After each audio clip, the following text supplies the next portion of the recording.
A KVAL special report. Oregon is an international hub for gestational surrogacy. What that means is a woman carries and delivers a baby for another couple, but she has no genetic relation to the baby. The sperm and egg are artificially inseminated. Well, KVAL's Kelly Andersen has been following the process with one couple and their surrogate since back in August. Kelly, tell us more about the couple. Who are they? Well, Daniel Kane and Shane King are a gay couple from Canada. They've been together for 16 years after meeting in Hawaii. Now, they wanted children of their own, but they were limited anatomically. Well, Oregon has no laws against gestational surrogate births, so like many gay couples around the world, they came to our state last year looking for help to start a family. Now, not only are they getting one baby, they're getting two.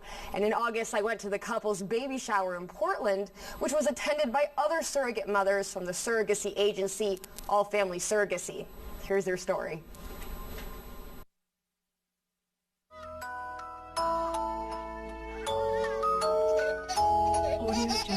This is just one belly. Inside are two growing lives.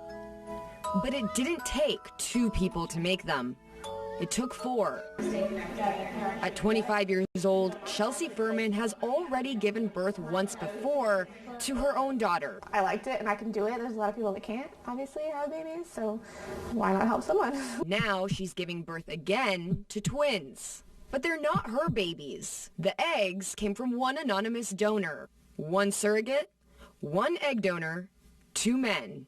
It can get confusing for some. I tell people, I'm like, yes, I'm pregnant with two different men's babies, and they look at me like you're crazy. Daniel Kane and Shane King are the fathers of twin babies, Nathan and Ethan. Nathan has Daniel's DNA, and Ethan has Shane's. I didn't know you could have surrogate twins from two different fathers. Daniel and Shane, the intended parents, combed through multiple candidates before picking Chelsea as their surrogate. She's not the biological mother, but the fact that she's helping us in this way. I was just telling her when I saw her, I feel like I want to apologize when I see her. She's getting bigger and bigger, and we did that to you, and she's doing that for us. Although they live in different countries, Daniel and Shane check in with Chelsea regularly via phone.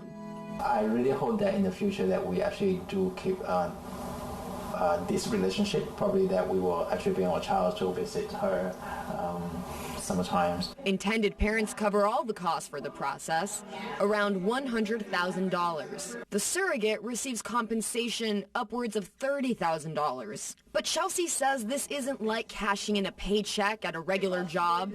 She's not in it for the money. For this, I'm 24/7. I don't get to take the babies out at 5 o'clock when the day is over and go home. They're here all the time.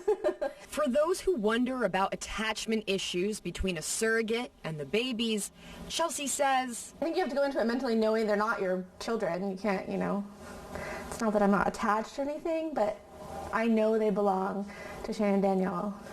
But I get the fun part, this part, and I get to give them the crying. So.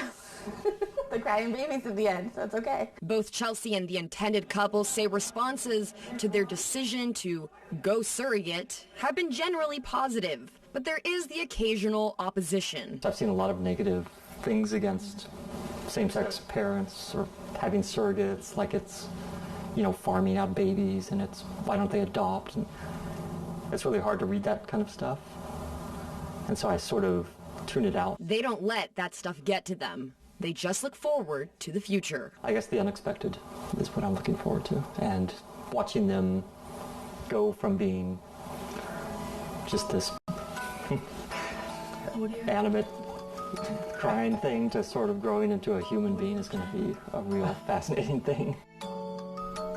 Well, those adorable babies you just saw are little twin brothers, Nathan and Ethan, and they were born in late October. We drove to Terrebonne to meet them earlier this week, and you can find out how Shane, Daniel, and Chelsea feel after labor tomorrow on KVAL News at 5 and 11. Live in the studio, I'm Kelly Andersen.